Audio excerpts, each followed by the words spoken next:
welcome to the GSTL. It's StarTale against Incredible Miracle today. I am Wolf, and with me is Moletrap. We've got quite the rivalry here today. Hello there, ladies and gentlemen. Yes, we do indeed. We're going to have two awesome teams battling it out here today, and I cannot wait. I think it's going to be awesome. It is, and you know, IM is definitely the favored team as far as their roster goes, but let's mention that a lot of their key players are missing. We've got Nesty, Losira, and MVP all gone right now. They're just not here, to put it quite frankly, to put it in the simplest way. So, StarTale... Don't worry, they're still alive. They're just playing a different StarCraft tournament. They're not like gone. They're just gone. Right. They didn't forget to show up. They didn't just forget to show up. They just slept in or something. No. So StarTale has a lineup that has more in-depth, I guess you could say. Here's some information about. You can see all the players here. Look at the Code S distribution. Still 3 players each for each team. And the captain of IM, interestingly enough, I believe this has been changed because as far as I know, MVP used to be the captain. They have Pippi listed as their captain. That's a player that he's been around for quite some time. He used to be on the clan Jung, and probably still hangs out with that clan from time to time, as I've seen him still uses the ID on the ladder. But now, of course, he's moved to IM as a team, and kind of curious to see if they'll use him today, because to be quite honest, I haven't heard of him in a while. No, I don't think they're going to use him today at all. Oftentimes, the coach of a team is not the best player, but it's just usually the oldest player or someone who's not in shape to be a competitive player anymore, so they're just on the coaching side of things. But of course, we did see that Jelizerg was the coach of StarTale. Captain, not coach. I'm sorry, captain. Yeah. That's what I meant. I kept saying coach, but I meant captain. I just didn't want to confuse you, because there's a distinction between coach and captain, of course. But yeah, July is the captain. Obviously, he's the oldest player on the team, as far as I know, and obviously the most experienced. I don't think anyone would argue against that. Here they come now. Now, notice StarTale is partnered with Quantic. That's why they're listed as StarTaleQ, for those of you guys who don't know. Similarly to how OGS is listed as OGSTL. Right. It's not a typo. Yeah. Someone was typing in StarTale in the graphic, and they accidentally hit Q. They're trying to hit tab to move to the next field, but they hit Q. And there's the coaches. Oh, he gave a thumbs down. Oh, no, a thumbs down. That's a little bit weird, considering that's usually a moment of respect showing. So here's StarTale. Of course, you can see the captain, July, there. He's trying to talk to someone on the other side of the circle. There you go. And in the foreground, we've got Bomber, the star of StarTale, as well. He is our starting player today as well. Yes, indeed. He's going to be facing off in the first match against Seed. Because, again, we were talking about the depth of StarTale. Luckily for IM, they actually have some depth to their lineup as well. They are not just MVP and that's it. Yeah. They actually have a lot of good players. They have the best B teamers, I think, out of any team, in my opinion. The best Code B players in the world are on this team, in my opinion. Absolutely. And that's something that's really cool, because that shows that the IM coach has not only picked good players, but he's been able to scout players that are not even doing well in the GSL. Now here is our captain, StarTale July, followed closely by Curious, a very, very strong Zerg. Yeah. And King Kong, I don't think we've seen him. I've seen him almost qualify for GSL several times in qualifiers. Here's Bomber. He's no confident. Yep. Stretching out is Virus, who is definitely a strong player as well. Sound player's done. He's got some mixed results. He's been doing well in foreign tournaments mostly. Hack, formerly of the team ZeNEX. And of course Ace, man, the king of celebrations. Yeah, Ace is great. And there's Squirtle.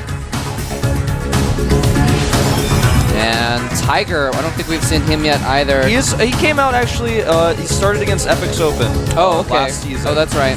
But that was the only time he ever appeared, as far as I can remember. I just realized that StarTale actually has a few players that are in round 3 of Code A. I think didn't Virus get in there, as well as Squirtle, and I don't remember if Ace did or not. I do not know, but I believe that Sound played this season as well. You didn't make it that far, but he did. So a lot of Code A players actually on StarTale team, that I think about it, and of course Bomber is in Code A nowadays as well. Jelizerg, I think like their whole team is almost Code A actually. Now that I think of it. Something I want to mention about StarTale's team is a lot of their players can have good days, but I feel like their roster is full of inconsistent players. Now, this guy is Pippi. He's got quite the hairstyle there. Yes, he does. And here is Seed, our starting player, known for his hallucination play. Followed by Younghwa, a player who's played really well in Team League but never really shown himself in the individual leagues. Here's Ready, someone else who's proved himself quite often. Are you ready? I am ready. And Junwei actually used to head the SC2Con organization. And then I Am True, often misspelled as Chur. and Horror. Pretty strong Zerg. He's actually pretty good at ZBT. Yeah, and this guy is so good. I Am Happy is actually a really, really strong player. I'm surprised he's in Code B right now. Yoda, also, he's been in Code A in the past. Yeah. He's a solid player as well. Dreamer TT, he's someone who can pull off an all-in here and there. He actually is like, his macro's okay. He's like the best for FXOpen as far as team lineups go. He can play a macro game, but if they use him, he's probably coming out for a snipe, in my opinion. I don't think he's going to be a closer or anything. There he is now. Yeah. I feel like IM's B-teamers have so much depth, man. He's got this huge, he's got like all the aces in his hand. Just even with the missing links, with the missing ace players, IM is just so strong. Yeah, definitely. They have so many good players. Well, if you could compare IM to a StarCraft 1 team, which team would it be? Eastro? I mean, Eastro isn't a team anymore, but Eastro was kind of that kind of team where they had a lot of players that were solid, but didn't quite, make it into the Star League. Yeah. Actually, that's what I would say as well. I was thinking Eastro. I was thinking maybe CJ, but I was like, no. I think Eastro's better comparison. Yeah, maybe. This guy was on Eastro. Maybe like a Sparkies or something. Yeah, this guy was on Eastro. That is true. Well, that's not true. That's Bomber. And of course, he's a StarTale player, sponsored by Red Bull, in fact. And why don't you remind me, Wolf? I think he played in the last StarTale Team League match. What happened again with that? I think he got an all-kill. I think he got 5 kills in a row and slaughtered the enemy team single-handedly. The first time anyone's ever gotten 5 kills in a row. Yeah. I think that's what happened. And here he's being sent out first by StarTale again. Hoping for a repeat performance, I suppose. I suppose so. I mean, with his results, obviously he's shown a lot of depth to his play, a lot of ability to handle different types of situations. He can play against all races very well. He doesn't have a weakness necessarily. Yeah. His weakness may be sometimes his overconfidence, but in a starting player, you look for that type of person like you see in Bomber. Now here is Seed, an interesting starting player for IM. He's well known for his PBT and his hallucination play. He likes to trick his opponents often using hallucination rather than using it for scouting. Yeah, definitely. This guy is really, really good. We saw him playing very well the other day, very impressively. Look at his win rate. It's over 1. That's very strong for a Team League player. Very rare to see that from a B-teamer, basically. Yeah. Yeah, this is a guy,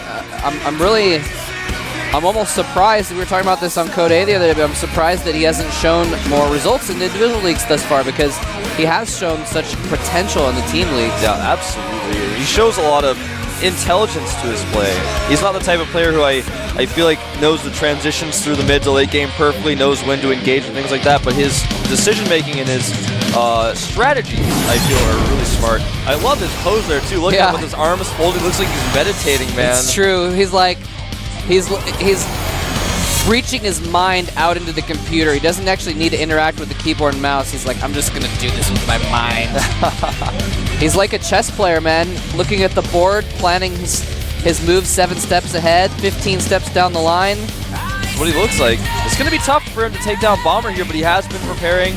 I'm really curious to see what build he's going to do. The map is going to be Daybreak, in fact. We'll see if he can take out Bomber here. Bomber, a solid player, was able to get an all-kill last time. We'll see if he can repeat the process here at the GSTL.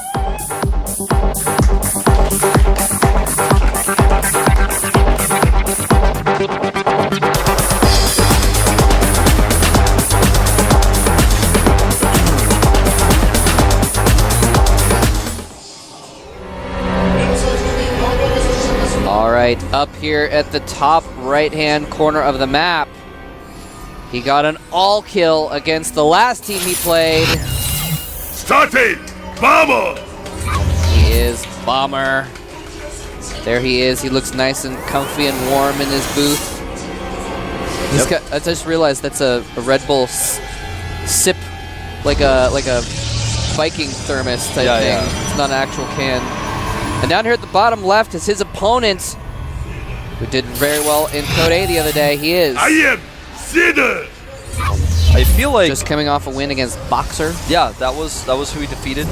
I feel like Bomber is the player that everyone at a time was scared of in Korea, and I feel like even though that fear has somewhat gone away, it's kind of eroded a little bit. Yeah. There are moments where Bomber looks unstoppable and his opponents actually get scared. I feel like his opponents actually become fearful when they play against him because of the way his attitude is, the way he drops mules on his opponent when he wins, the way he comes out to do celebrations and things like that. It is intimidating, and I feel that if he gets on a roll, man, he is hard to stop. Well, yeah, I mean, the thing is, he hasn't been showing the best results lately, but when he is playing his best, he is top 5 in the world, easy, when he's at his best. The thing is lately he's not always at his best, and so you can't really say, oh, he's unstoppable, but you're right. When he gets into on a roll, when he gets into that mode, when he's really on top of his game, it is ridiculous how good he is. Yeah, absolutely. And this probe is going to come in here, scout no gases. There's no wall here either from Bomber. Probe actually is going to have to leave pretty soon. Try to take out an SCV though. And he's getting close to it actually. 2 shots left on that, but SCV will live to mine another day. Another day, another mineral. Indeed. Right now, Steed looks to be doing a 1 gateway expand. He's not going to obviously Nexus first. We've long past that timing, but I think for this particular map, when these 2 builds collide, it's a really good map for Protoss, actually. It's a map where Protoss have been able to do well in the late game. There are a lot of timings Protoss can use off of 2 bases to hit their opponent's natural very strongly, and at the same time, they can fairly comfortably take a 3rd. So I think this is a strong map for Protoss. A lot of Terrans have been complaining about this map for Terran versus Protoss as well. Well, a lot of Terrans just complain about TVP in general. Yeah, in general, that has been the trend, but the Nexus goes down at 20 supply. He's actually getting it very early before really getting his units out of his gateway, so a very early Nexus, but considering what he's scouted, that's a smart choice. His opponent's even bunkering at home because he's not 100% sure what's up. He's not sure what's up.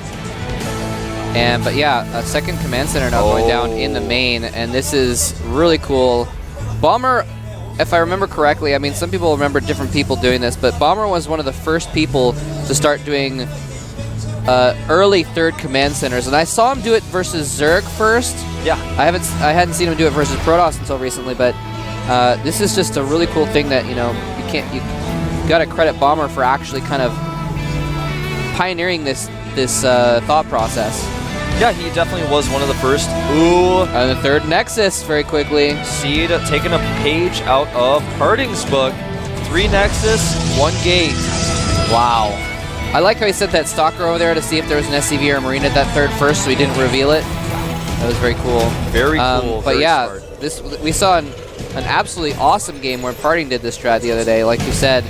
And are we going to see the same thing here? Just 1 gateway. It's so crazy to think about that. He's got, what does he have, 2 stalkers? He's got a stalker and a sentry on the map, and he's got 3 nexuses. When Parting did this, I never really had a chance to talk about this build on air. But I was sitting in the studio and I watched it, and I said how he really gets it. What he does, and if we may see Seed fall the same way, is he goes up to about 8 or 9 gateways off the 3 bases, and with the timing he gets from that extra boost he gets on his 3rd base, he can stop almost any 2-base timing push, medevacs or not, with the production he gains when he goes up to that 3rd Nexus. And it's a very close knife-edge timing. Parting really learned that. He really knew he was able to hold anything. He even pressured his opponent to buy time to hold that 3rd.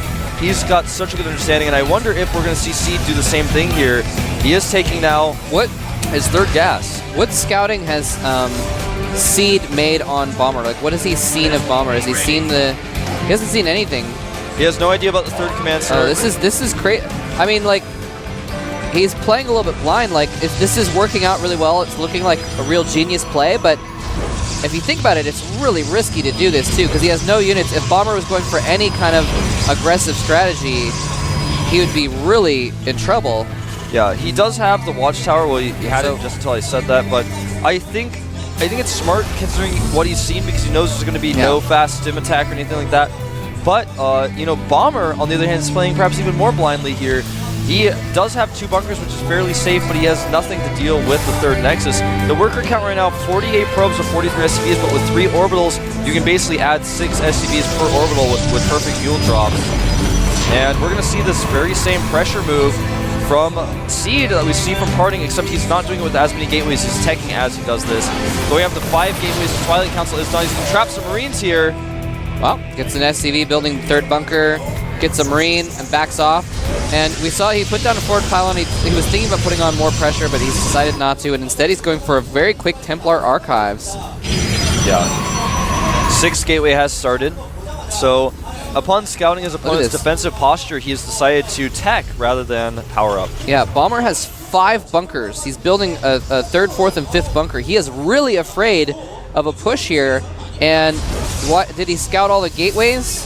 He scouted nothing. He hasn't scouted anything yet. He scanned in the main, and he saw the 1st gateway and 2 additional gateways going up, and I think he was like, oh, he must have hidden the gateway somewhere else. He didn't even once consider that those were the 2nd and 3rd gateways just being started as late as they were. Yeah. So I feel like when he saw that, he was like, okay. He thought they were like 5 and 6 or 7 and 8 or something like that. Yeah.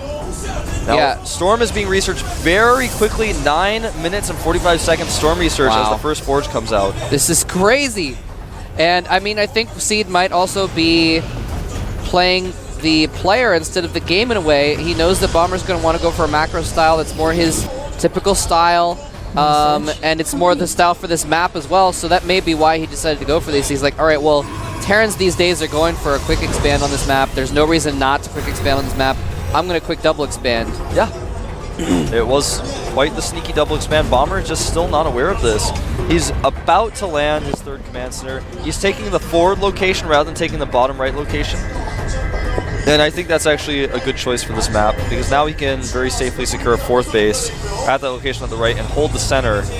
Storm is almost done. There are 4 Templar out, 5 in fact. The 5th one finished warping in here. 5 Templar out. He's got cannons as 3rd to help defend against this push. And I think with Storm and that many Templar, he's going to be totally fine. His opponent does not have a Ghost in sight. His Ghost Academy just finished. Just finished, yeah. And Bomber cashed in his bonds. He had a lot of money in savings at those bunkers. Traded it all in for a lot of minerals. But that means he has decided, okay, I don't need to be defensive anymore. This attack is not coming. And he's like, all right, well, he has a 3rd. I'm going to take a 3rd as well. Yep, the first robotics facility is on the way. Some more gateways are being added here. There is adequate drop defense in the main. 2 photon cannons, some zealots. And actually, in fact, he's moved the majority of his army up to that location, leaving only Templar and cannons to defend his 3rd. And that actually, quite frankly, will be enough depending on how he uses those storms. By the way, you guys thought this map was named Daybreak. Actually, this is a special version of Daybreak. It's called Daybreak No Rush 15. It's called Daybreak Before the Storm. Like, looks like Bomber is pushing out onto the map a little bit, though. I don't know if he's going to commit to this, but he just wants to pressure and poke around a little bit. That is a lot of zealots.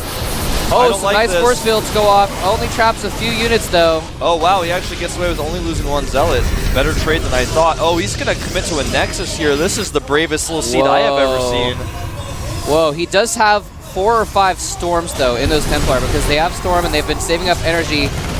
Actually, he's only got 2 Templar. Oh, nice EMP! Misses the key, the EMP misses the key Templar here, and some good storms do go off, and Bomber is not looking very solid here in the middle of the map anymore. No, he does have the upgrade advantage, 1-1 to just +1 armor, but that's going to end in just a second. Oh, but he's going to snipe 1 Templar. The other one almost gets sniped, forced to use a Storm on 2 Marauders. That was really close for both players because, you're right, Bomber almost lost his whole army, but at the end there, he did come out on top.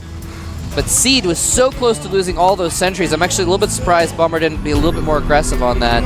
His EMPs, he just didn't have very many. Another failed EMP there, getting very few units. And oh no, he looks like he was going for the kill on that army, but then he saw those Templar. Nice snipes, going to take out 1 Templar with energy on it. I think he has only 1 Psy Storm available. No, he snipes the Templar with energy. There's no storms available right now. Bomber can kite those units and kill a lot of them. The cannons have finished the Bull Trap, and he just has such a nice spread here. He's making Colossi now. His opponent is preparing with a second starport and +1 ship weapons on the way for the Colossus tech. But I feel even though Seed is down supply right now, he's got a huge economic lead. The worker count 73 to 68, but he's got the 4th base up. Bomber actually does not have even a 4th command center as far as I can see. He's got the center base, which does not have very much saturation. It's only got a few mineral patches. So Seed aggressively taking bases, aggressively taking control of the center here, and is starting to push ahead his upgrades as well. That's pretty amazing. I like the choice of Seed to take that 4th base in the middle because you're right, he's being very aggressive about it. Some EMPs hitting some sentries, and these cannons falling quickly. One storm does push the army back a little bit. Oh, he's got a lot of ghosts there. He needs to be careful with them, though. Still a few Templar in the back. Oh, and he runs into the storm. Takes a lot of damage. Is he going to be able to EMP those Templar? Snipe goes down. EMP goes down as well. The Templar are all but eliminated, but that one, no more Templar left. Can these Marines do enough damage? The Colossus says, no, you cannot.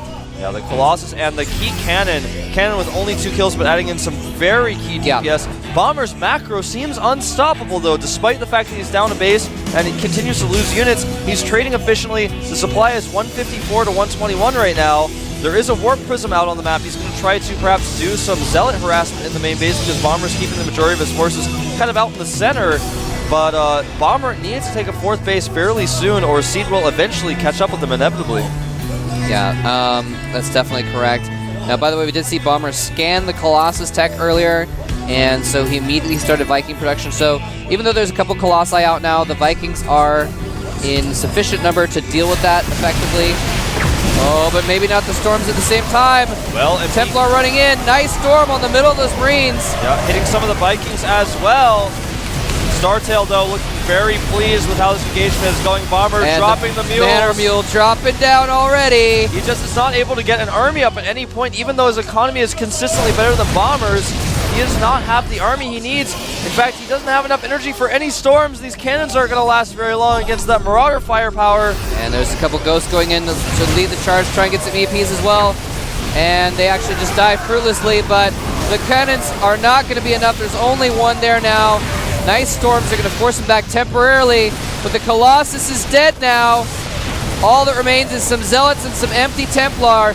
Ladies and gentlemen, Bomber may start off this match with an early kill for Team StarTale. Yeah, it looks like that's going to be the case. Seed playing so well in this game, showing a great knowledge of timings and how to manage his economy. A Bomber, I mean, it sounds weird to say this, but it's basically a 3-base all-in. Now, he's lost all of his SCVs actually at his 3rd base location due to a Zealot attack. Yeah, I was looking, I thought I saw a blue dot on the minimap, and I was like, what's going on over there? There's enough Vikings here, I think, to ward off the Colossus. The Storm, not the best either. He needs to pull back. He may even have to sacrifice this base. Another Storm does go down. This is actually, that army's really low on health. He's got to be very, very careful. But the Colossus needs to pull away. Yeah. Did the Colossus die at the end there? No, it's still there. Oh, now it's another one coming in. The Colossus died. So now there's another one, though. He's got Marauders chasing it, though. Picks off the Colossus. A round of warpins, but they're going to take so much damage before they even finish warping. Yeah, I don't understand. I actually do understand why Seed thinks he needs to hold this base. He's already eliminated his opponent's economy. He doesn't need to hold this base, but if he had just gotten one large army and taken out the army of Bomber, he might have been able to regain some sort of foothold on this game. Yeah. Now the worker count 67 to 51 in Seed's favor, but that's the only thing in Seed's favor. The main command center for Bomber being relocated to the top right, or I guess I should say top center. And I think that Seed's time is out. He's lost his Nexus now and his army, rather than one or the other. Yeah, we did get a shot of it, but yeah, some Zealots did take out the SCVs at the 3rd base of Bomber, and it looks like he's mined out his main and his natural, so for a time there, Bomber wasn't really mining very much at all, so you're exactly right.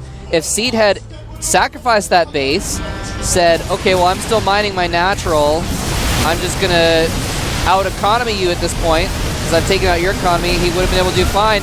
But Bomber is now pressing into the expansion now, and he may be delivering the killing blow. Some good storms going down, but I don't think it's going to be enough. There's just not enough damage output. No units left for Seed, and we're going to see him be forced to GG any moment now. The Manor Mule's dropping down on the Colossus right before it dies. GG coming from Seed.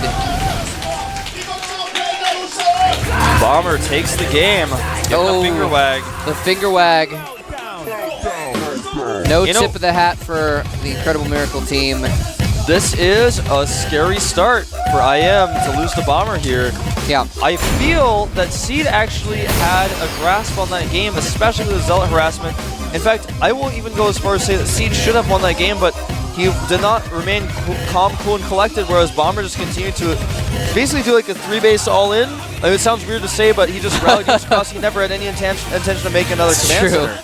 3-base, 15-minute macro all-in.